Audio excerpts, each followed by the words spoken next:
Praise the lord.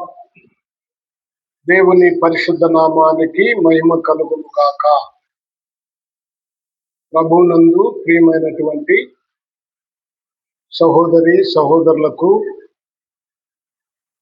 ప్రియ దేవుని పిల్లలందరికీ కూడా మన ప్రభువును రక్షకుడైన యేసుక్రీస్తు నామములో శుభాభివందనాలు తెలియజేస్తా ఉన్నాను. మంచిది. దేవుని వాక్యాన్ని మనం ధ్యానం చేద్దాం. పరిశుద్ధ గ్రంథమైన బైబిల్లో నుంచి ప్రకటన గ్రంథము 2వ అధ్యాయం. ఈ 2వ అధ్యాయంలో ఈరోజు 20వ వచనాన్ని చదువుదాం. అయినను నీ మీద తప్పు ఒకటి నేను మోపవలసి ఉన్నది, ఏమనగా తాను ప్రవక్తినని చెప్పుకొనుచున్న యెజబెలను స్త్రీని నువ్వు ఉండనిచ్చుచున్నావు. జారత్వము చేయుటకును విగ్రహములకు బలి ఇచ్చిన వాటిని తినుటకును అది నా దాసులకు బోధించచ్చు, వారిని మోసపరుచుచున్నది. చిన్న ప్రార్థన చేసుకున్నాం. మహోన్నతుడు అయిన మా తండ్రి, ప్రేమ కలిగిన మా దేవుడా, ఘనమైన నామానికి స్తోత్రాలు. చదవబడిన లేఖన భాగంలో నుండి మీరు మాతో మాట్లాడండి. మీరు మాట్లాడితే చచ్చిన జీవితాలు బ్రతుకుతాయి. మీరు మాట్లాడితే నిర్జీవంపై ఉద్యమం వస్తుంది. మీ మాటలలో శక్తి ఉంది నాయన. శక్తి కలిగిన మాటలు ఈ మధ్యాహ్న కాల సమయం మాకు అందించి బలపరచమని యేసు నామములో ప్రార్థిస్తున్నాము తండ్రి. ఆమేన్. హల్లెలూయా. మనము ప్రకటన గ్రంథాన్ని ధ్యానం చేస్తూ వస్తున్నాం. ఈ ప్రకటన గ్రంథములో 7 సంఘాలు ఉన్నాయి. 7 సంఘములో ఇప్పుడు మనము 4వ సంఘమైన, 4 ఒకటి ఎఫెసీ సంఘము, 2 స్మరణ సంఘము, 3 పెర్గములో ఉన్న సంఘం, 4వది తుతైరాలో ఉన్న సంఘం. ఈ తుతైరాలో ఉన్న సంఘాన్ని గురించి చాలా విషయాలు మనము ధ్యానం చేశాం. అగ్ని జ్వాల వంటి కన్నులు గలవాడును అపరంజి వంటి పాదములు గలవాడు దేవుని కుమారుడు. చెప్పు సంగతులు ఏంటి? ఆ సంగతులు అంటే నీ క్రియలు, నీ ప్రేమను, నీ విశ్వాసమును, నీ పరిచర్యను, ఆ తర్వాత నీ సహనమును నేను ఎరుగుదును. వీటన్నిటి గురించి కూడా మనం ధ్యానం చేశాం. క్రియలు ఏమిటి, ప్రేమ అంటే ఏమిటి, విశ్వాసం అంటే ఏమిటి, నీ పరిచర్య ఏమిటి, నీ సహనం ఏమిటి, ఇవన్నీ మనము గత వారం ధ్యానం చేశాం. అయితే ఇప్పుడు దేవుడు చెప్తున్న ఈ సంఘముతో ప్రభువు మాట్లాడుతున్న మాట ఏమిటంటే, నీ మొదటి క్రియల కన్నా కడపటి క్రియలు మరెక్కువైనవని ఎరుగుదును. చూడండి, అయినను నీ మీద తప్పు ఒకటి మోపవలసి ఉన్నది. అదేమిటది? ఏమనగా తాను ప్రవక్తనని చెప్పుకొనుచున్న యెజబెలను స్త్రీని నువ్వు ఉండనిచ్చుచున్నావు. ఏ స్త్రీని? యెజబెలని స్త్రీని నువ్వు ఉండనిచ్చుచున్నావు. అదేం చేస్తుంది? ఆ స్త్రీ జారత్వము చేయుటకును విగ్రహములకు బలి ఇచ్చిన వాటిని తినుటకు అది నా దాసులకు బోధించుచు వారిని మోసపరుచుచున్నది. ఈ యెజబెలు అనే స్త్రీ ఆహాబు భార్య యెజబెలు. ఎప్పుడో ఆమె చనిపోయింది ఏహూ చేతిలో. మరి ఇప్పుడు ఈ సంఘములోనికి ఎలా వచ్చింది అంటే, ఆ రోజు యెజెబెలును ప్రేరేపించిన దురాత్మ ఈ రోజు సంఘాలలో పనిచేస్తా ఉంది. ఇక్కడ దేవుడు ఈ పెర్గమములో ఉన్న సంఘాన్ని మెచ్చుకుంటున్నాడు. ఏమని మెచ్చుకుంటున్నాడు? చాలా మొదటి క్రియల కన్నా కడపటి క్రియలు మరెక్కువగా ఉన్నాయి అన్నాడు. ఇది చాలా గొప్ప విషయమే. ఈ గొప్ప విషయం ఏమిటంటే, మొదట క్రియలు, ఆ క్రియలు కడపటి క్రియలకు వచ్చేటప్పటికి బాగున్నాయి. అయితే చాలా ఘోరమైన తప్పు ఒకటి ఈ సంఘం మీద మోపుతున్నాడు. మోపటం అంటే ఆ సంఘంలో ఉన్న తప్పును తెలియజేస్తున్నాడు. మెప్పు ఎంత గొప్పగా ఉందో తప్పు కూడా అంత భయంకరంగా ఉంది. మెప్పులు చాలా ఉన్నాయి మన సంఘంలో కూడా, కానీ తప్పులు కూడా చాలా ఉన్నాయి. మనము ఆ మంచి వాటినే చూసుకుంటాం కానీ మన జీవితంలో ఉన్న చెడ్డ వాటిని చూస్తామా? పరిశీలన చేసుకుంటామా? మంచివే మనం గమనిస్తాం. ఈ యెజెబెలు లక్షణాలు ఏమిటో మనం జ్ఞాపకం చేసుకోవాలి. ఎందుకంటే ప్రియులారా, యేసు ప్రభువారు నీతిని ప్రేమించి దుర్నీతిని ద్వేషించేవాడు. అందుకనే సంఘస్థులు చాలా జాగ్రత్తగా ఉండాలి, చాలా జాగ్రత్తగా బ్రతకాలి. ఒకసారి మనల్ని మనం పరిశీలన చేసుకుందాం. ఈ నోటితో దేవుణ్ణి ప్రార్థన చేస్తాం, కానీ ఈ నోటితోనే మరలా ఏం చేస్తాం? బూతులు తిడతాం, అబద్ధాలు ఆడతాం, మోసపు మాటలు మాట్లాడతాం. మరి నోటితో బలమైన ప్రార్థన చేసావే, అంగలార్పుతో కూడిన ప్రార్థన చేసావే, దేవుణ్ణి ఘనపరిచావే, మరి ఇదే నోటితో నువ్వు ఎంతమందిని శపించలేదు, ఎంతమందిని అవమానపరచలేదు, ఎంతమందిని దూషించట్లేదు? ఒక్కసారి మీరు ఆలోచించుకోండి. మీ నోరు రెండు విధాలుగా పనిచేస్తుందా, ఒకే విధంగా పనిచేస్తుందా? ఒక బావిలో నుండే మంచి నీరు చేదు నీరు ఉబుకుతాయా? ఉబికితే చేదు, లేకపోతే మంచి నీరు, తీయటి నీరు. అలాగే ఈ నోటి గుండా మంచి మాటలే మాట్లాడాలి కానీ అసభ్యకరమైన, ఎన్ని కష్టాలు వచ్చినా, ఎంత బాధ వచ్చినా అసభ్యకరమైన మాటలు, అవమానకరమైన మాటలు ఈ నోటితో మాట్లాడకూడదు. ఈ నోటితో మాట్లాడకూడదు. ప్రభునందు ప్రియులరా, అందుకే మనం చాలా జాగ్రత్తగా ఉండాలి. ఈ లోకములో అబద్ధ బోధకులు బయలుదేరారు. అబద్ధ బోధలు కూడా ఎలా ఉంటే తెలుసా?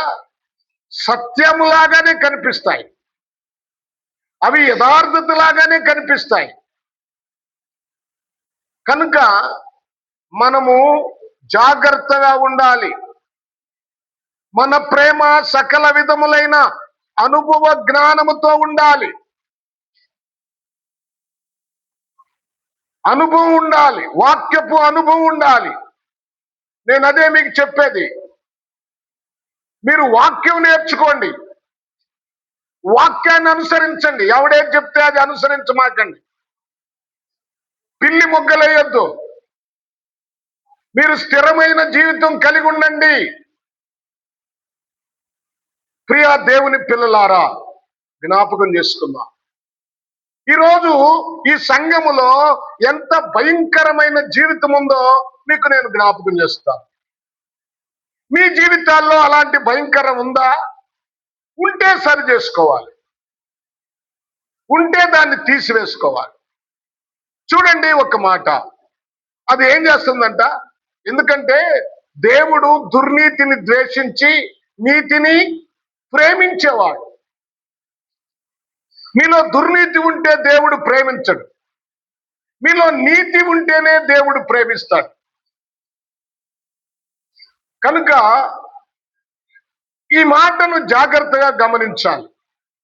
చూడండి, ఒకటి యెజెబెలు యొక్క లక్షణాలు ఏమిటో మీకు జ్ఞాపకం చేస్తాను. ఒకటి, రాజుల 2వ గ్రంథం 9వ అధ్యాయము 22వ వచనాన్ని చదవండి. రాజుల 2వ గ్రంథం 9వ అధ్యాయము 22వ వచనం.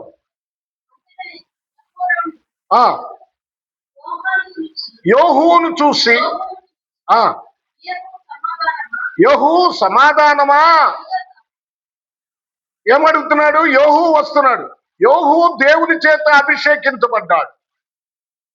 అభిషేకించబడి యెజెబెలు అంటే ఆహాబు కుటుంబస్తులందరినీ కూడా నాశనము చేయటానికి దేవుని చేత ప్రేరేపించబడ్డాడు.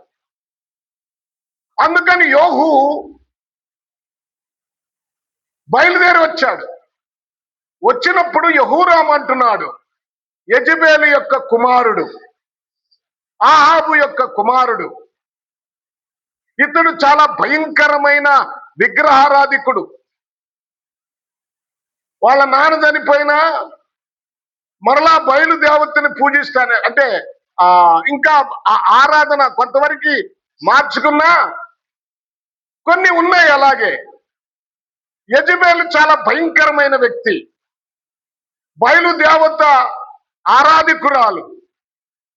ఇప్పుడు యోహూను అడుగుతున్నాడు, యెహోరాము, యోహూ నువ్వు సమాధానముగా వస్తున్నావా అని అడుగగా, యోహూ చూడండి, నీ తల్లి అయిన యెజెబెలు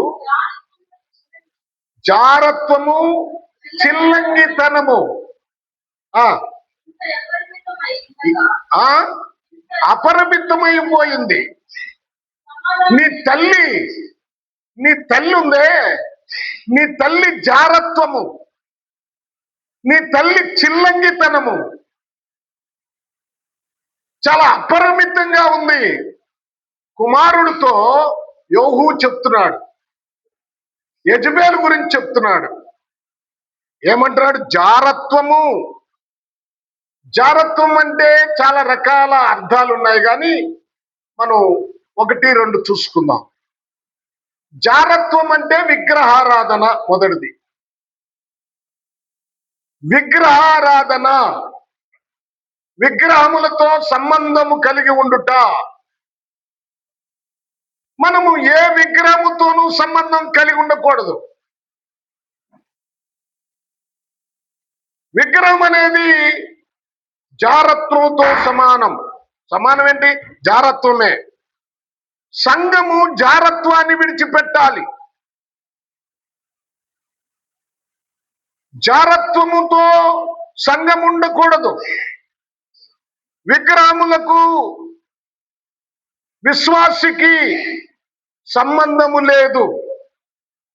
బైబిల్లో మనం చూద్దాం. అపోస్తుల కార్యాల గ్రంథం 15వ అధ్యాయము 28వ వచనాన్ని ఒకసారి చూడండి. అపోస్తుల కార్యాల గ్రంథం 15వ అధ్యాయము 28వ వచనాన్ని చదువుతున్నాను. విగ్రహములకు అర్పించిన వాటిని, రక్తమును, గొంతు పిసికి చంపిన దానిని, జారత్వమును విసర్జించవలెను.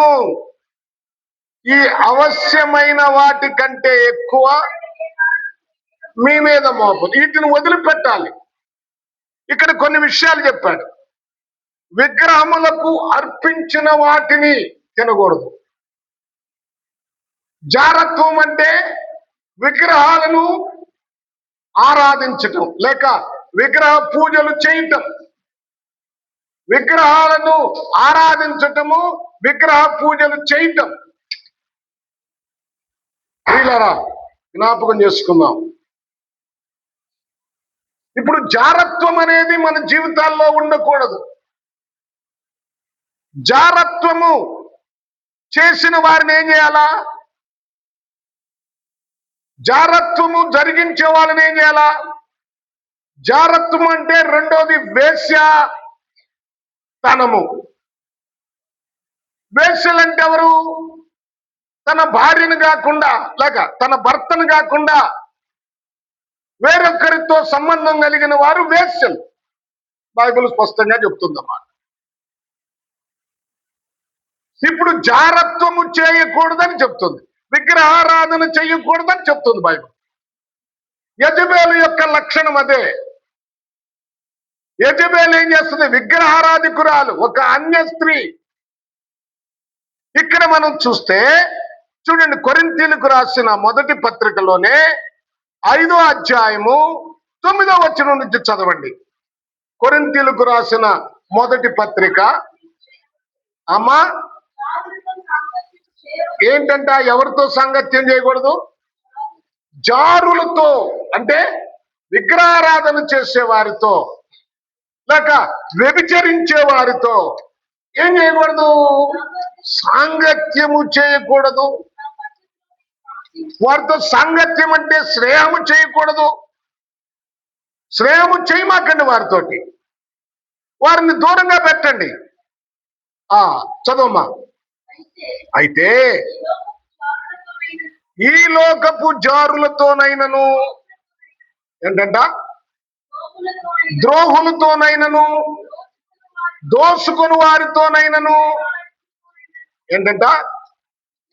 విగ్రహారాధికులతోనైనను ఏ మాత్రమును, చూడండి, ఏ మాత్రమును సాంగత్యము చేయవద్దని కాదు. అలాగైతే మీరు లోకములో నుండి వెళ్ళిపోవలసి వచ్చును కదా. అంతే కదా. మీరు ఎక్కడికన్నా పనికి వెళ్తారు, ఒక షాపులో పనికి వెళ్తారు, వాళ్ళు విగ్రహారాధన చేసుకుంటారు, దానికి మీరు బాధ్యులు కాదు. ఉద్యోగానికి వెళ్తారు, ఆ ఆఫీసులో విగ్రహారాధన చేసుకుంటారు, దానికి నువ్వు బాధ్యులు కాదు. వాళ్ళు చేసుకునే దానికి నీకేం సంబంధం లేదు. వాళ్ళతో మాట్లాడొద్దని బైబిల్ చెప్పట్లేదు, వాళ్ళతో సావాసం చేయొద్దని బైబిల్ చెప్పట్లేదు. మరి ఎవరితో సావాసం చేయకూడదు? చూడండి, చదవమ్మ తర్వాత. ఇప్పుడైతే సహోదరుడు అనబడిన వాడెవడైనను జారుడు గాని, లోబి గాని, విగ్రహారాధికుడు గాని, తిట్టుబోతు గాని, త్రాగుబోతు గాని, దోసుకుని వాడు గాని అయి ఉన్న ఎడల అట్టి వానితో సాంగత్యము చేయకూడదు, భుజించను కూడదని మీకు రాయిచున్నా. సహోదరులతో, అమ్మా వినండి,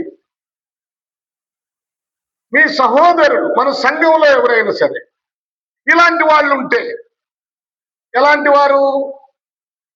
వారు చూడండి, లోబి గాని, ఎవరంట? లోబి.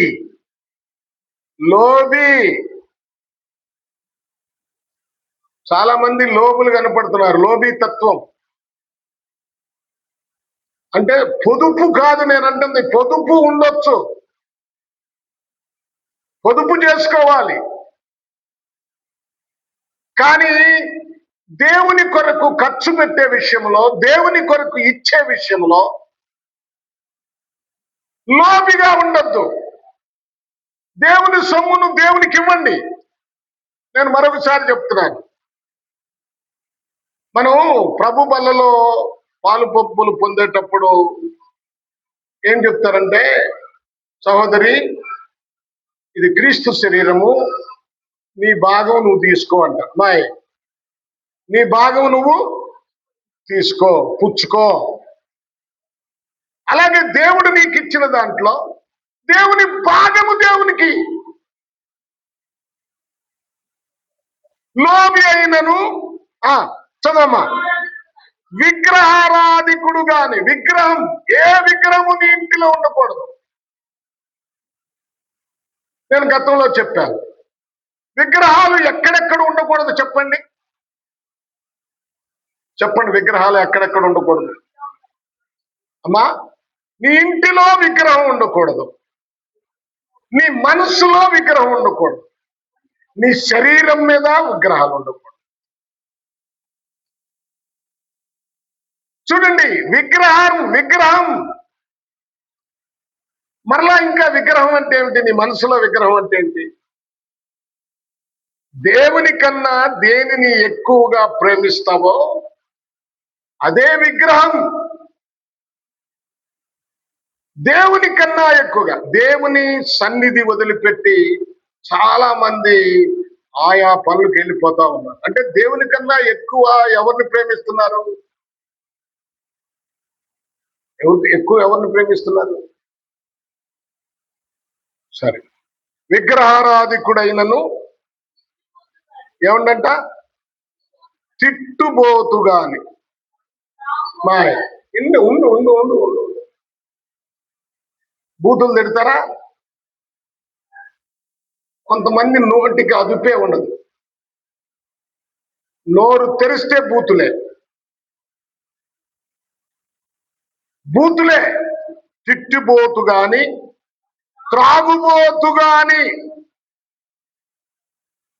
త్రాగుబోతులు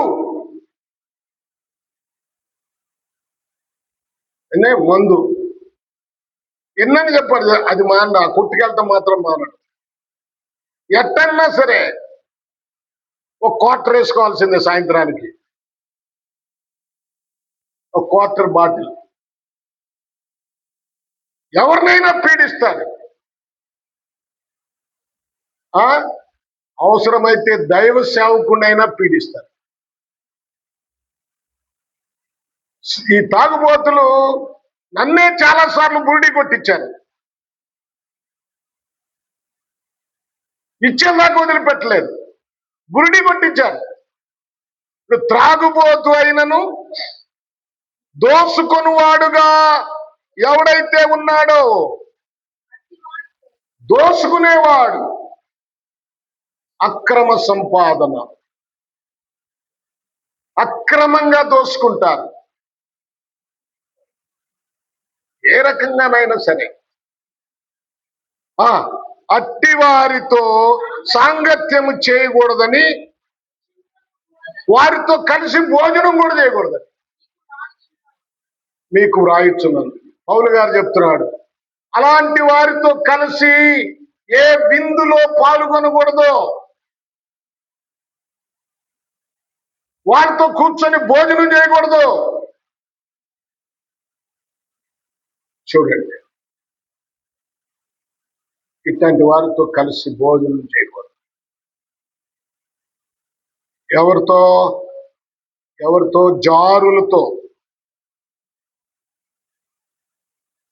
జారులతో. ఆ తర్వాత 12వ వచనం, వెలుపల వారికి తీర్పు తీర్చుట నాకేలా, దేవుడే తీర్పు తీర్చును గాని మీరు లోపల వారికి తీర్పు తీర్చువారు గనుక ఆ దుర్మార్గుణ్ణి మీలో నుండి, అంటే సంఘములో నుండి పంపించేసే. అతడు సంఘములో ఉండకూడదు. నేను అదే చెప్పేది మీకు. అలాంటి వాళ్ళు సంఘములో ఉండకూడదని దేవుని వాక్యం తెలియజేస్తుంది. వారిని సంఘములో నుండి ఈ జారత్వం చేసేవారు, వారు సంఘములో ఉండకూడదు. వాళ్ళు ఉంటే ఏమవుతుందంటే సంఘమంతా పాడవుద్ది. సంఘానికి వాళ్ళు పట్టిన చీడైపోతారు. వాళ్ళని చూసి ఇంకొకళ్ళు అలా నేర్చుకుంటారు. అది తప్పు లేదనుకుంటారు. అలాంటి వాళ్ళు సంఘములో ఉండకూడదు. ప్రభునందు ప్రియ దేవుని పిల్లలారా, జ్ఞాపకం చేసుకుందాం. ఇలాంటి వారు సంఘములో ఉంటే ఆ సంఘానికి క్షేమము కాదు. ఆ సంఘానికి క్షేమము కాదు. ఆ సంఘం అంతా చెడిపోద్ది, మలినమైపోద్ది. కొన్ని సంఘాల్లో చూస్తూ ఉంటాను. నేను రక్షింపబడినప్పుడు సావాసంగా మీటింగ్స్ అవి పెడితే ఒక సంఘానికి వెళ్ళేవాడిని. అమ్మాయి వినండి, ఒక సంఘానికి వెళ్ళేవాడిని సావాసంగా. ఆ సంఘంలో ఒక సిస్టర్ గారు ఉండేది. తర్వాత నాకు ఆలోచన, నేను ఆ సిస్టర్ నేను మనసారా అక్క అక్క అక్క అని పిలిచేవాడిని. ఆమె కూడా తమ్ముడు తమ్ముడు అని నన్ను బాగా ప్రేమించేది. ఆ సంఘంలో పెత్తనం అంతా ఆమెదే. పాస్టర్ గారు ఆమె చెప్పినట్టుగానే వినేవాడు. ఆ టైంలో నాకు వాక్యం సరిగ్గా తెలియదు, ఏదో వెళ్ళేవాడిని. ఒకరోజు ఆమె వేరొకరితో కనపడింది. ఆ వ్యక్తి సంఘంలోకి వచ్చి పెత్తనం చేస్తాడు. ఇప్పుడు ఆ వ్యక్తి సంఘములో పెత్తనం చేస్తుంటే ఆ సంఘములోకి వస్తే మిగిలిన వాళ్ళకి ఏమనుకుంటారు? మిగిలిన వాళ్ళు ఎలా ఫీల్ అవుతారు? కొంతమంది ఆమెను చూసి చెడిపోతారు కదా, చెడిపోయిన వాళ్ళు కూడా ఉన్నారు. చివరికి ఆ సంఘము ఎలా మిగిలిందంటే అందరూ ఎక్కువ మంది అలాంటి వాళ్ళే ఉన్నారు అందులో. కనుక జాగ్రత్త, అలాంటి వారితో సావాసం చేయొద్దని బైబిల్ చెప్తుంది. అలాంటి వారికి దూరంగా ఉండమని బైబిల్ చెప్తుంది. సార్ వినండి, ఏదైనా మీకు అవి తటస్థించినప్పుడు చాలా జాగ్రత్తగా ఉండాలి. ఆ తర్వాత ఈ యెజబెల్ ఏం చేస్తుంది? విగ్రహములకు బలిచ్చిన వాటిని తినుటకు అది నా దాసులకు బోధించుచున్నది. జారత్వము చేయుట, విగ్రహములకు బలి ఇచ్చిన వాటిని తినుటకును అది నా దాసులకు బోధించుచు వారిని మోసపరచుచున్నది. విగ్రహాలు, చిన్నపిల్లలారా, మీరు విగ్రహముల జోలికి వెళ్ళవద్దు. విగ్రహాల జోలికి వెళ్ళవద్దు. అది ఏ విగ్రహమైనా అది పాపమే. విగ్రహాల జోలికి వెళ్ళవద్దు. వెళ్ళాలనుకుంటున్నారా? అది పాపమే. చూడండి, భోజనాన్ని మనము చాలా జాగ్రత్తగా, విగ్రహములకు బలి ఇచ్చిన వాటిని తినుట. ఎవరన్నా పలహారం పెడతారు హైందవులు, వారు విగ్రహాలకు బలించి లేకపోతే విగ్రహాలకు మొక్కుకొని నైవేద్యం పెడతారు. అలాంటివి మనం తినకూడదు. అది బ్లంట్ గా రిజెక్ట్ చేయాలి. అయ్యా తినకూడదని గమనించాలి. అది తినకూడదు. కొంతమంది మొహమాటానికి తీసుకున్నా ఏదో మడిచి జేబులో పెట్టుకుంటారు, అది కూడా తప్పే. ప్రభునందు ప్రియ దేవుని పిల్లలారా, ఎందుకంటే భోజనాన్ని బట్టి లేక దాన్ని బట్టి మనం దేవుని దగ్గర మహిమ పొందం. చూడండి, కొరింథీయులకు రాసిన మొదటి పత్రికలోనే 10వ అధ్యాయంలో 20వ వచనం చదవండి. కొరింథీయులకు రాసిన మొదటి పత్రిక 10వ అధ్యాయం. చూడండి, మరొకసారి చెప్తున్నాను. అన్యజనులు అర్పించు బలులు దేవునికి కాదు, మరి ఎవరికి? చూడండి, వారు ఎవరికి అర్పిస్తున్నారు? దయ్యములకే అర్పించుచున్నారని చెప్పుచున్నాను. ఇది బైబిల్లో పౌలు గారు చెప్తున్న మాట. ఒక ఆయన నన్ను అడిగాడు, ఏంటయ్యా మీరు ఇట్ట బోధిస్తారు? అక్కడ ఉన్నాడు కదా, ఆయన ఎవరో ఒక హిందూ, 3 మేకుల్ని బీక్కోలేనోడు ఒక దేవుడా? అసలు వాళ్ళకి అసలు జ్ఞానం ఉందా? 3 మేకులు బీక్కోవటమా? దేవుడు మరణాన్నే జయించాడు. అది ఒక లెక్క. మరణాన్ని జయించిన వాడెవరు? యేసు ప్రభువారు. ఆయన ఎందుకు మరణించాడు? నీ కోసం, నా కోసం. మన పాపములను భరించటం కోసం ఆయన శిలువలో మరణించాడు. వాడు భజన చేస్తాడు, 3 మేకులు మీకోలేనివాడు. చాలా ఘోరంగా ఈ రోజున మరీ విపరీతంగా విడ్డూరంగా ప్రభువును గురించి ట్రోల్ చేస్తున్నారు. తెలియకపోతే మానుకో. మనం కూడా వాళ్ళ హైందవ దేవుళ్ళని మనం ఏమి ట్రోల్ చేయని అవసరం లేదు, వాళ్ళని విమర్శించాల్సిన అవసరం లేదు. మనం చెప్పుకుంటూ పోతే చాలు. మన దేవుని శక్తి ఏమిటో అర్థమయ్యేటట్లుగా చెప్పాలి. వాళ్ళు చెప్పిన దానికి మనం ఆన్సర్ ఇవ్వాలి. ఇక్కడ మనం జ్ఞాపకం చేసుకుంటే ఏం చదువుకున్నాం? ఏమన్నాడు? బైబిల్ ఏం చెప్తుంది? బైబిల్ ఏం చెప్తుంది? ఒకవేళ ఈ తప్పైతే బైబిల్ని బ్యాన్ చేయమనండి భారతదేశాన్ని. మీరు తప్పనుకుంటే ఆ సత్తా లేదు, మన మీద పడి ఏడుస్తూ ఉంటారు. చదవండి ఏముంది? అన్యజనులు అర్పించు బలులు దేవునికి కాదు, దయ్యములకే అర్పించుచున్నారని చెప్పుచున్నాను. మీరు దయ్యములతో పాలివారవుట నాకు ఇష్టము. అవునండి, వాళ్ళు అర్పించే అర్పణలు అవి తిని మీరు దెయ్యాలతో ఎందుకు పాలివారవుతారు? మీరు దెయ్యాలతో పాలివారవుట నాకు ఇష్టం లేదు. ఆ దెయ్యాలన్నీ ఎక్కడికి వెళ్ళినాయి? సముద్రంలో మునిగిపోయినాయి, అంటే శాపానికి గురి అయినాయి. అలాగూ మీరు శాపానికి గురి అవ్వటం నాకు ఇష్టం లేదు. మిమ్మల్ని నేను రక్షించుకుంది ఎందుకు? మీకోసం రక్తాన్ని కార్చింది ఎందుకు? శిలువలో వేలాడింది ఎందుకు? మీరు మరలా దెయ్యాలతో పాలువారు అవటానికా? పాలిభాగస్తులు అవటానికా? చూడండి చూడండి, ప్రభు పాత్రలోనిది. మీరు ప్రభు బల్లలో పాలు పంపులు పొందుతారు కదా, ప్రభు పాత్రలోనిది దయ్యముల పాత్రలోనిది కూడా త్రాగనేరరు. ప్రభు బల్ల మీద ఉన్న దానిలోను, దయ్యముల బల్ల మీద ఉన్న దానిలోను కూడా పాలు పొందనేరరు. అలా చేస్తే మీరు ఆ విగ్రహ సంబంధమైన, ఆ దెయ్యాలకు సంబంధమైనది మీరు భుజిస్తే దేవునికి రోషం పుట్టుతుంది. దాని కోపము పుట్టుతుంది. ఒక్కసారి ఆలోచించుకోండి, మీరు ఎలా ఉన్నారో ఒక్కసారి ఆలోచించండి.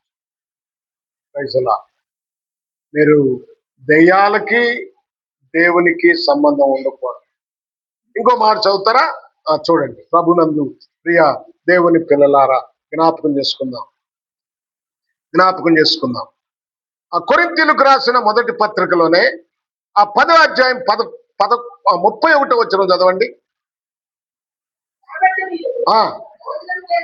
భోజనము చేసినను, పానము చేసినను, ఏది చేసినను సమస్తము దేవుని మహిమ కొరకే చేయాలి.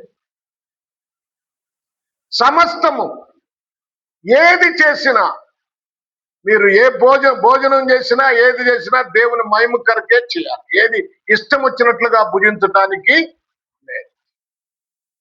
అదిగో ఇప్పుడు ఏం చేస్తుందంట? విగ్రహములకు బలి ఇచ్చిన దానిని తినుటకును అది నా దాసులకు బోధించుచు వారిని మోసపరుచుచున్నది. యెజబెల్ లక్షణం అది. జారత్వం చేయటం ఒకటి. అది జారత్వం చేయటమే కాదు, విగ్రహాలకు బలిచ్చిన దానిని భుజించమని ప్రేరేపిస్తుంది. ఆ విగ్రహాలకు బలిచ్చిన వాటిని తినేటట్లుగా, ఏం పర్వాలేదు, ఏదైనా ఆహారమే, ప్రార్థన చేసుకోండి, తినండి, ఎదుటి వాడిని నొప్పించొద్దు, ఇలా చెప్తుందన్నమాట ఆ దురాత్మ. ఏమండి, చూడండి, అబద్ధ ప్రవక్తలు వచ్చేసారు. అబద్ధ బోధకులు వచ్చేసారు. ఈ మధ్య కాలంలో ఒక పెద్ద బోధకుడు ఈ మాటే చెప్తున్నాడు. ఆయన హిందూ సాంప్రదాయం నుంచి వచ్చాడు. వస్తే చెప్పమాక,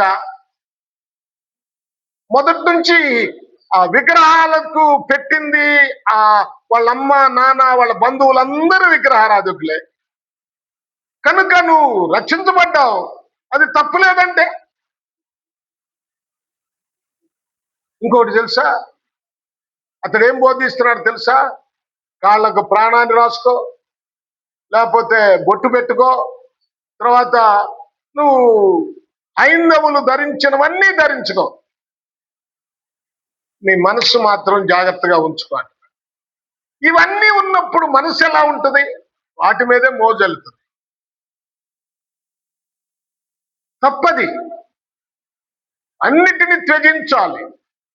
ప్రభు కోసం మనం ప్రత్యేకంగా ఉండాలి. ఎప్పుడన్నాడు? ఏం చెప్పాడు? మీరు ఏమన్నాడు? విగ్రహారాధికులతో విజోడుగా ఉండొద్దు, వారితో సమానంగా మీరు ఉండొద్దు, మీరు ప్రత్యేకంగా ఉండండి అని చెప్పాడు కదా, లేదా చెప్పలేదా? ఎక్కడ? రోమా పత్రిక చూడండి, అది కూడా చూస్తే మనకు కొంచెం ఆధారం దొరుకుతుంది. రోమా పత్రిక చెప్తున్నా.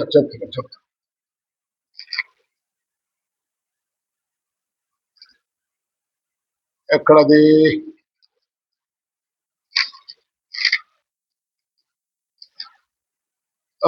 విగ్రహములకు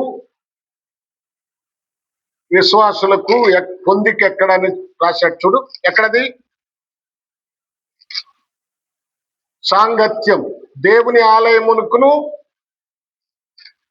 విగ్రహములకును ఏమి సాంగత్యం? నేనంటే మర్చిపోయాను, మీరు కూడా మర్చిపోతేట.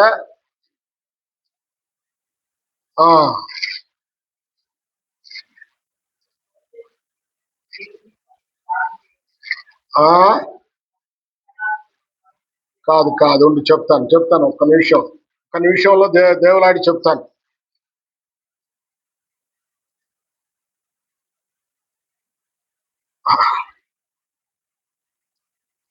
హల్లెలూయా. అవసరమైనప్పుడు ఇడిగా ఉన్నప్పుడు తెగ మనకి కనపడతాయి. సరే, మంచిది. నేను మరలా చూపిస్తాను. ఈ ప్రసంగం అయిపోయిన తర్వాత చూపిస్తాను. దొరికింది. నేను ఎక్కడ దేవులాడుతున్నాను? రోమా పత్రిక. ఆయన ఉంది ఎక్కడ? కొరింథీయులకు రాసిన రెండవ పత్రిక. 6వ అధ్యాయం 14వ వచనం చూడండి.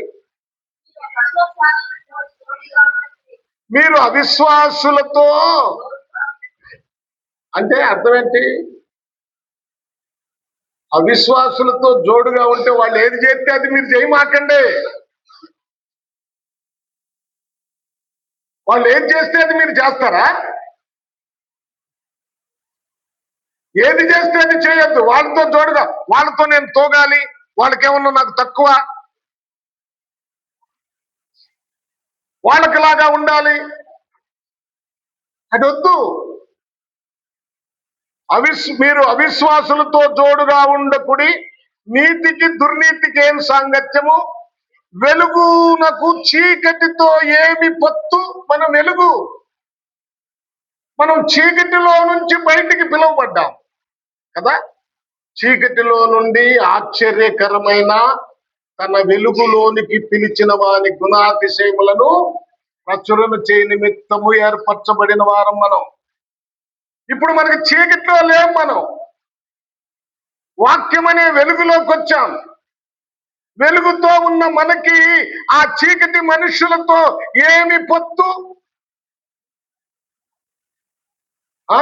చీకటితో, చీకటిలో ఉన్న మనుషులతో లాగా మనం బ్రతుకుతామా? వాళ్ళకిలాగా ఉంటామా? క్రీస్తుకు బెలియాలితో ఏమి సంబంధము? క్రీస్తుకు బెలియాలి లోక సంబంధమైన జీవితాన్ని జీవిస్తున్న ఆ వ్యక్తికి క్రీస్తుతో ఏమి సంబంధం? అంటే నేను ఇంకో మాట కూడా చెప్పాలి ఇక్కడ. మీ జీవితాలు సరి చేసుకోకుండా దేవుడా దేవుడా అనటానికి మీకేం హక్కు ఉంది? యేసయ్యా యేసయ్యా అనటానికి మీకేం హక్కు ఉంది? ఏమండి, ఆయన మనకు దొరికారు కానీ మనం ఆయనకు దొరికామా? యేసయ్య దొరకటం మన భాగ్యమే, కానీ మనము యేసయ్యకు దొరికామా? యేసయ్యకు దొరకటం అంటే వాక్యానుసారంగా జీవించటం, వాక్యాన్ని అనుసరించటం యేసయ్యకు దొరకటం. చూడండి, క్రీస్తుకు బెలియాలితో ఏమి సంబంధము? తర్వాత అవిశ్వాసితో విశ్వాసికి పాలెక్కడా? ఇవన్నీ మీరు అర్థం చేసుకోండి, బైబిల్లో ఉన్నాయే. వీటి జోలికి వెళ్ళాం మనం, మనకు అవసరమైన వాటి జోలికే వెళ్తాం. విశ్వాసికి అవిశ్వాసికి పొత్తుందా? ఉండకూడదు కదా. వాళ్ళు చేసే పనులు నువ్వు చేయకూడదు కదా.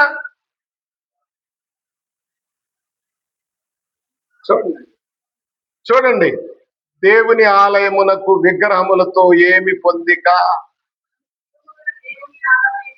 అమ్మా, మనము జీవము గల దేవుని ఆలయమై ఉన్నాము. అది అందుకు దేవుడిలాగు సెలవిచ్చుచున్నాడు, నేను వారిలో నివసించి సంచరిత్తును, నేను వారి దేవుడినై యుందును, వారు నా ప్రజలై. చూడండి, తర్వాత ఏమన్నాడు? కావున మీరు వారి మధ్య నుండి బయలు వెళ్ళి ప్రత్యేకంగా ఉండండి, అపవిత్రమైన దానిని ముట్టకూడని ప్రభు సెలవిచ్చుచున్నాడు. ఎన్ని మాటలు ఉన్నాయో చూడండి. వారికి మనకి ఏం పొందిక?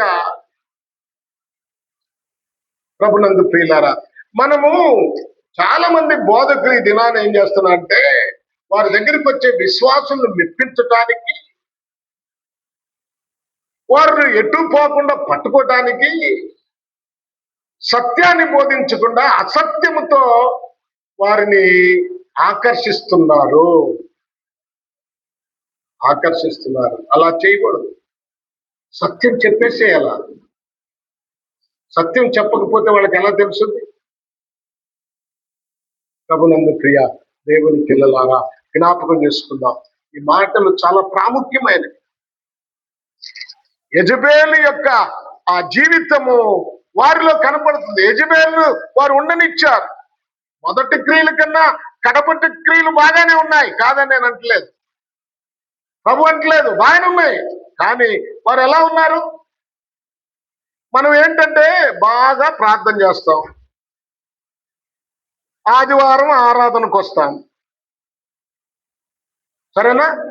ఆరాధనకు వస్తాం, మనము కానుకలు ఇస్తాం. అదే సరిపోయిందా విశ్వాసకి? ప్రార్థన చేసి ఆరాధనకు వచ్చి కానుకలు ఇవ్వగానే విశ్వాస అయిపోతారా? నేను ఈ మూడు మీకు చెప్తూ ఉంటే మీరు నాతో ఎప్పుడు ఉంటారు? కానీ అది కాదే దేవుని సేవకుని లక్షణం. మీ లోపాలు కూడా చెప్పాలి. మీరు విగ్రహాలు పెట్టి తింటారు, అన్యులతో సాంగత్యం అంటే మాట్లాడొద్దని నేను అంటలేదు. వాళ్ళు చేసే పనుల్లో మీరు కూడా పాలు పంపులు పొందుతారు, జారులుగా ఉంటారు, కొంతమంది వ్యభిచారులుగా ఉంటారు, కొంతమంది విగ్రహాలకు పూజ చేస్తారు. అది ఏ విగ్రహమైనా, అది యేసు ప్రభు విగ్రహమైనా,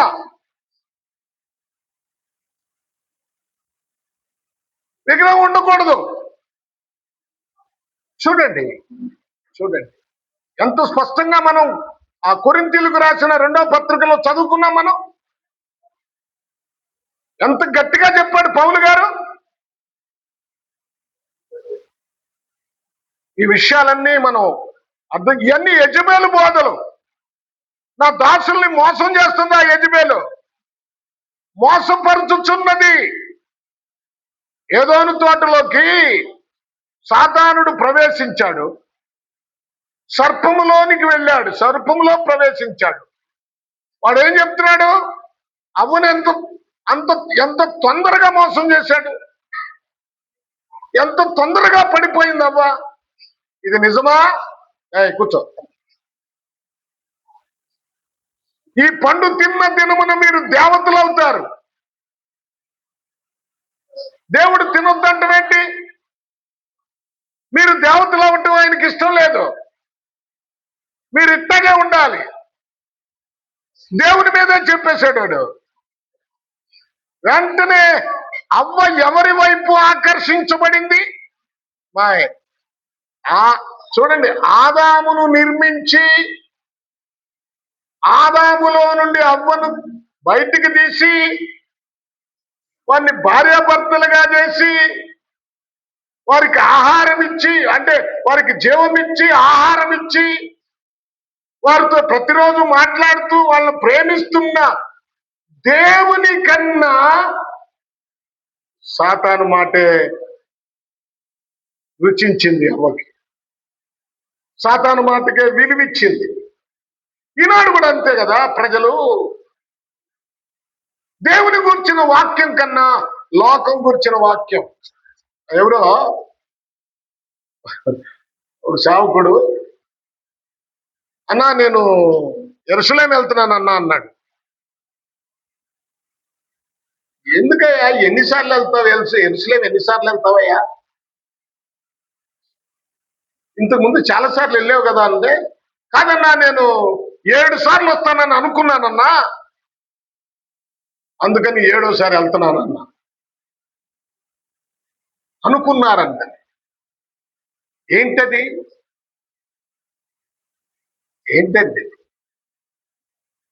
అక్కడికి వెళ్ళి ఏం చేస్తారు? యోర్దాను నదిలో నీళ్లు తెస్తారు. ఒక ఆయన అయితే ఆ యోర్దాను మట్టి తీసుకొచ్చాడు. అది కొంచెం ప్యాకెట్లుగా చేసి ఎవరన్నా చచ్చిపోతే వాళ్ళకి ఇస్తాడు, చనిపోయిన ఆ ఇంటి వాళ్ళకి. ఆ మట్టి ఆ బాక్సులో వేసి భూస్థాపితం చేస్తారు. ఏంటిది? ఆ గోడ దగ్గరికి వెళ్తారు. ప్రభు ఏమైనా చెప్పాడా? యేసు ప్రభు ఎక్కడైనా చెప్పాడా? నా మాట వినండి, నన్ను పంపిన వాని యందు విశ్వాసం ఉంది, నా మాట వినండి. ఎవడో చెప్తే యెరూషలేము మట్టి పవిత్రమైపోయిందని చెప్తే అది పవిత్రమవుద్దా? అన్ని మట్టిలాగా అది కూడా ఒక మట్టి. కనుక ఇలాగూ మా దగ్గరకు ఒక ఆయన వస్తాడు. ఏమండి అంటే, అయ్యా నేను ఒక మొక్కుడి చేసుకున్నాను. ఏందయ్యా? సాయంత్రం. ఏందయ్యా అంటే, నేను బ్రతుకున్నంత కాలం నాగపట్నం వస్తానని మేరీ మాతకు మొక్కున్నానయ్యా అన్నాడు. మరి ఇదేం మొక్కుబడిరా స్వామి? నువ్వు బ్రతుకున్నంత కాలం వెళ్తావా? వెళ్ళి ఏం చేస్తావాడా? ఒకవేళ నీకు రోగం వచ్చి మంచంలో ఉన్నావు, వెళ్తావా? బతికే ఉంటావుగా, బతికే ఉండి మంచంలో ఉంటావుగా, మరి వెళ్తావా? ఏం మొక్కుబడి అయ్యాయి? ఏం మొక్కుకోవాల్సింది? ఏం మొక్కుకోవాలి? నా ప్రభువా, నా జీవితాన్ని నీకు సమర్పిస్తున్నాను, నా బ్రతుకులో ఏం పాపం లేకుండా చేయి నాయనా, నేను పరిశుద్ధంగా బ్రతకాలి ప్రభువా, నీ రాజ్యాన్ని స్వతంత్రించుకోవాలయ్యా. ఇది చెప్పుకోండి అయ్యా. ఏంటి పిచ్చి? ఈ పిచ్చేంటి? పిచ్చి పని. సాతానుడు ఈజీగా మోసం చేస్తున్నాడు. ఈజీగా కదా చేయట్లేదా? చేస్తున్నాడా? చేయట్లేదా? ఆశ్చర్యంగా చూస్తున్నాడు. నేను చెప్పేది అబద్ధమైనట్టు మీరేందో. సాతానుడు ఈజీగా మిమ్మల్ని మోసం చేస్తున్నాడు. సాతాను మోసం, అది మోసపరుచుచున్నది. నా దాసులను మోసపరుచుచున్నది. వాడు మోసగాడు. సాతాను పేరే మోసగాడు. చూడండి చూడండి, ఎందుకంటే తప్పుడు బోధలు కూడా యథార్థంగానే కనపడతాయి. యేసుని అనుసరించటం మన జీవితంలో చాలా ప్రాముఖ్యమైంది, అది చాలా కష్టతరమైంది. ఇంకేది అనుసరించటమైనా ఈజీయే కదా. ఇప్పుడు ఏదన్నా చేయమంటే, ఇప్పుడు అయ్యా మీరు మీరు ఆ పరలోకం వెళ్ళటానికి అయ్యా ఒక 1000 మందికి భోజనం పెట్టండి అంటే ఈజీగా పెడతారు. అయ్యా మీరు ఏదన్నా కానుకగా ఇవ్వండి అంటే ఈజీగా ఇస్తారు. అది కాదయ్యా, మీరు పరలోకానికి వెళ్ళాలంటే మీరు మారు మనసు పొందాలి, పాపాన్ని విడిచిపెట్టాలి, భక్తిగా జీవించాలి అంటే అది కష్టంగానే ఉంటుందిగా. అది కష్టంగానే ఉంటుందా లేదా ఈనాటి జనానికి? ఏమండి, ఉండదా? నేను చాలా మందిని చూస్తున్నాను నా అనుభవంలో. వాళ్ళు సంఘాల్లో నాయకులుగా ఉంటారు. ఒక్కొక్కడు సంఘంలో సంఘ పెద్ద, ఒక్కొక్కడు ట్రెజరర్, ఏమండి ఒక్కొక్కటి సెక్రటరీ. వాళ్ళలో ఏ మార్పు కనపడదు నాకు. అన్ని చేస్తారు. ఆదివారం నాడు మాత్రం ఆడెళ్ళి నుంచుంటారు కాసేపు. ఆదివారం ఆ ప్రార్థనలో ఆ వచ్చిన సందాలు లెక్క పెట్టుకుంటారు. దేనికి ఖర్చు పెట్టాలో. ఒకవేళ పాస్టర్ గారు దేనికన్నా ఖర్చు పెట్టాలంటే వీళ్ళ పర్మిషన్ తీసుకొని ఖర్చు పెట్టాలి. ఇలాగైపోయి ప్రభునందు ప్రియులారా, తప్పుడు బోధలు, తప్పుడు సిద్ధాంతాలు, తప్పుడు పద్ధతులు వచ్చేసాయి. ఆ తర్వాత ఇంకా చదవమా, తర్వాత యెజబెల్లో ఉన్న మరొక లక్షణం ఇందాకేమన్నాడు? నీ తల్లి యొక్క జారత్వము, చిల్లంగితనము. అదే రాజుల 2వ గ్రంథం 9వ అధ్యాయం 22లో చదువుకున్నాం కదా. 22లో చదువుకున్నాం. ఏంటంట? చిల్లంగితనము.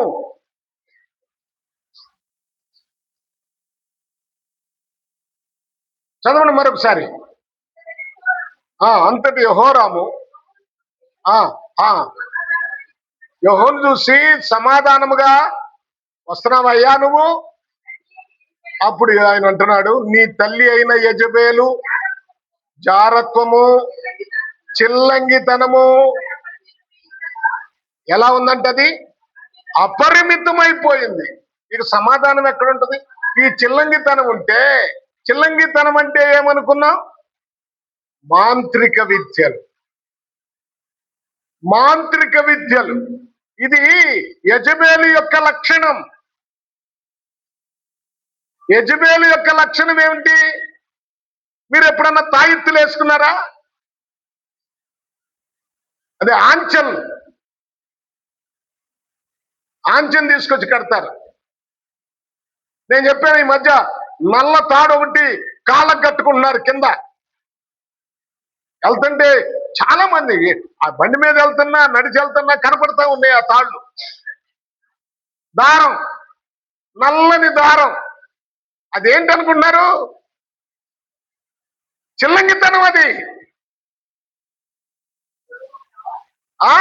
క్రైస్తవులు కట్టుకోకూడదు అయ్యి. నేను మరీ చెప్తున్నాను. మీరేమన్నా అనుకోండి, చెప్పకపోతే నాకు శాపం. అందుకే చెప్తున్నాను నేను. అది చిల్లంగితనము. మంత్రాలు మంత్రించి పంపిన దానిని ఒక క్రైస్తవుడు, నిత్య జీవము కలిగిన యేసు, నిత్య జీవమునిచ్చే యేసు బిడ్డలమైన మనము వాటిని ధరించొచ్చా?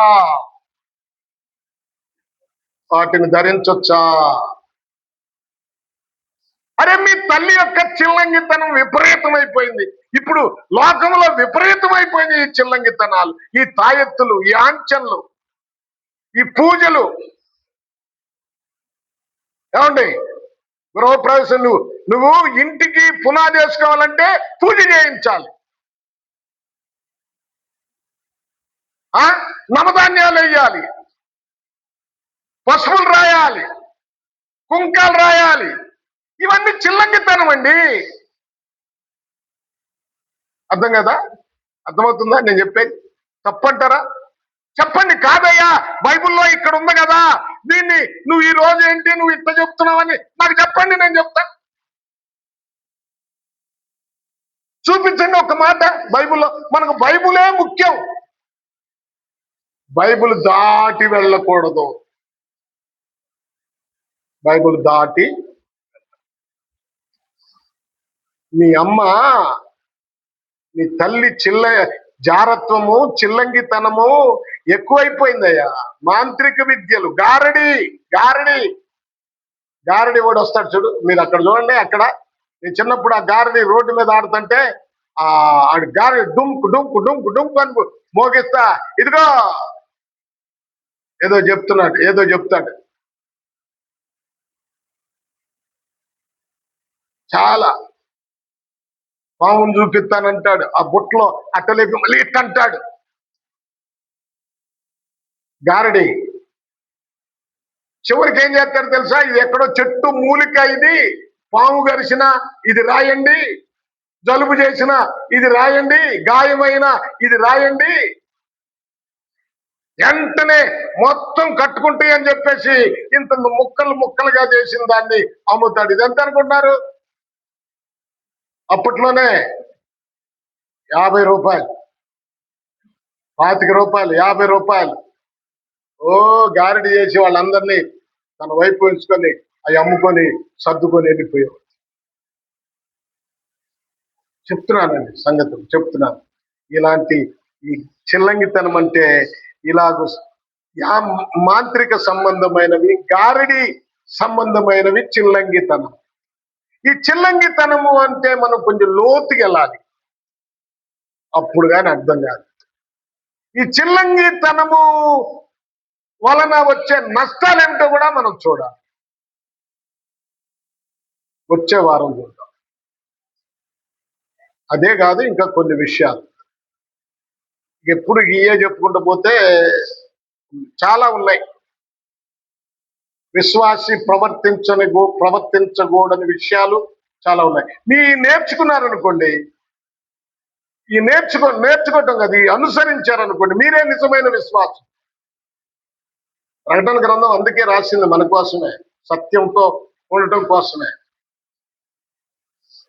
ప్రకటన గ్రంథంలో ఉన్న విషయాలు మనం నేర్చుకోవాలి. అందుకే సాతానుడు ఈ ఈ ఈ మాటలు విన్నివాడు, వాడు మనసులో ఏవేవో తీసుకొచ్చి పెడతాడు. కనుక జాగ్రత్తగా గమనించాడు. ఈ సంఘంలో ఇంకా చాలా విషయాలు ఉన్నాయి. ప్రభునందు ప్రియ, ఈ చిల్లంగితనం అంటే ఏమిటో మనం తర్వాత చూద్దాం. నేను ఇప్పుడే చాలా విషయాలు చెప్పాలనుకున్నాను, కానీ ఎందుకో బ్రేక్ పడుతుంది. ప్రభునందు ప్రియ దేవుని పిల్లారా, జ్ఞాపకం చేసుకున్నాం. యెజెబెలు ఆ దురాత్మ సంఘములో ఉంది. మన సంఘంలో కూడా అలాంటి దురాత్మ పనిచేస్తుందేమో ఒక్కసారి ఆలోచించుకోండి. ప్రైజ్ ది లార్డ్, హల్లెలూయా. దేవుని గొప్ప నామానికి మహిమ కలుగును గాక. ప్రార్థన